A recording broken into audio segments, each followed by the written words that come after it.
विसर्जन मिरवणुकीचा आढावा आपण घेतच राहणार आहोत। मात्र तुर्तास जाऊया गणेश गल्लीमध्ये। गणेश गल्लीतून मुंबईचा राजा याची विसर्जन मिरवणूक सुरू होते। मूर्ती मंडपाच्या बाहेर येते।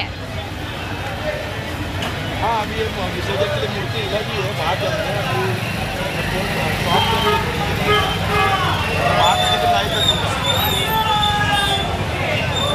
तर गणेश गल्लीचा राजा, मुंबईचा राजा म्हणून प्रसिद्ध असणारा गणेश गल्लीमधला हा गणपती सर्वांचं आस्थेचं स्थान आहे। आणि आता सर्वात प्रथम मिरवणूक निघते मुंबईमध्ये विसर्जनाची, ती म्हणजे गणेश गल्लीमधून मुंबईच्या राजाची। त्या पाठोपाठ अर्थातच मुंबईतले इतर मानाचे राजे हे सुद्धा बाहेर पडतात। मंडपाच्या बाहेर आता गणेश विसर्जनाची तयारी ही सुरू झालेली आहे। काही वेळापूर्वीच गणेश गल्लीमध्ये मुंबईच्या राजाची आरती सुद्धा संपन्न झाली आणि अतिशय देखणी आणि भव्य अशी मूर्ती आज मुंबईकरांच्या डोळ्याचं पारणं फेडणार आहे।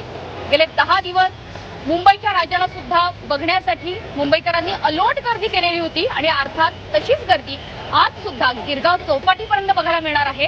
कारण ही अतिशय रेखीव, देखणी आणि भव्य अशी मूर्ती मुंबईच्या राजाची, तिचं रूप डोळ्यात साठवण्यासाठी आता मुंबईकर आतुर झालेले आहेत। काही वेळातच मुंबईच्या राजाला निरोप दिला जाईल। अर्थातच त्याला सांगितलंही जाईल की पुढच्या वर्षी लवकर ये आणि पुन्हा एकदा आम्हाला चैतन्यानं आणि आनंदानं भरून टाक। ही मुंबईच्या राजाची मूर्ती आता मंडपाबाहेर निघते। खाली शिवशंकर आहेत आणि त्यानंतर गणरायाचं सुद्धा रूप आहे। त्याच्यामुळे अतिशय भव्य, देखणी आणि आखीव रेखीव अशी मूर्ती बघण्यासाठी मुंबईकरांनी गर्दी केलेली आहे। गुलाल उधळला जातोय आणि ढोल ताशांच्या पथकाचा नाद सुद्धा आता टिपेला पोहोचणार आहे।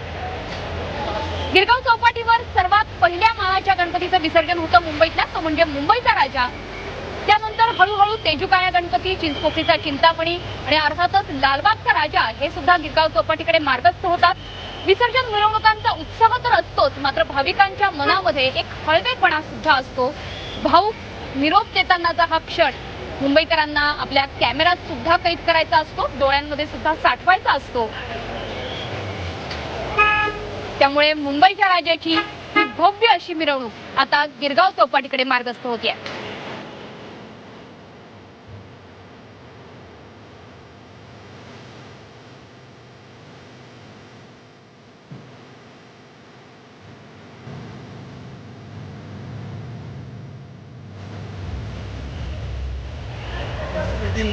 छोटी मोटी ट्रॅक्टर जाते।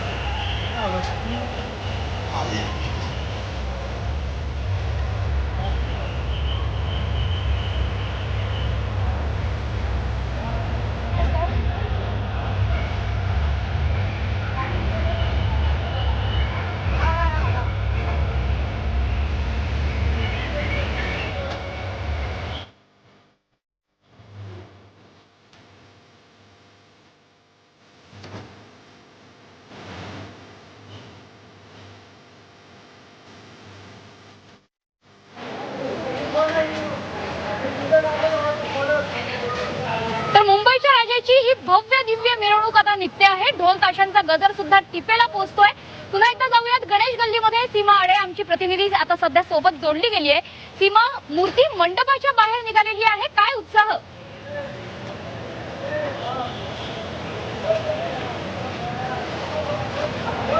बाहेर निघालेली आहे। जी पूजेची जी मूर्ती होती ती सुद्धा हलवण्यात आलेली आहे। आपण जर बघितलं तर गणेश गल्लीमध्ये सगळ्यात आधी विसर्जन मिरवणूक जी आहे ती मुंबईच्या राजाची निघते। सगळ्यात पहिला मान मुंबईच्या राजाला मिळतो आणि तशा प्रकारची तयारी आपण या ठिकाणी बघतोय। भाविकांनी, गणेश मंडळांनी या ठिकाणी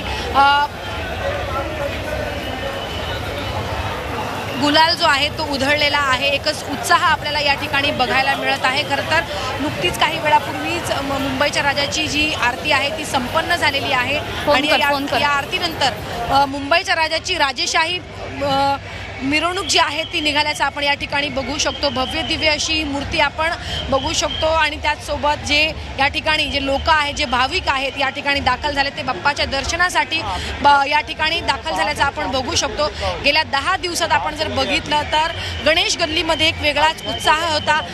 महाराष्ट्रातून, देशाच्या कानाकोपऱ्यातून या ठिकाणी भाविक जे आहे ते दाखल झाले होते आणि आज बाप्पाला निरोप देण्यासाठी सुद्धा महाराष्ट्राच्या, देशाच्या कानाकोपऱ्यातून भाविक या ठिकाणी दाखल झाल्याचं आपण बघू शकतो। या ठिकाणी गुलाल उधळलेला आहे, बाप्पाची मूर्ती मंडपाच्या बाहेर निघालेली आहे। त्यामुळे एकीकडे आनंद उत्सव साजरा करत असताना भाऊक सुद्धा या ठिकाणी झाल्याचं आपण बघू शकतो। जे भाविक आहेत ते भाऊक झालेत। बाप्पाला निरोप देताना जेव्हा बाप्पाची मूर्ती फिरते, जेव्हा बाप्पाची पाठ दिसते, तेव्हा भाविक हे इमोशनल होतात, भाऊक होतात। त्यामुळे एक वेगळा तर मुंबईच्या राजाची ही मूर्ती आता गिरगाव चौपाटीकडे मार्गस्थ होते।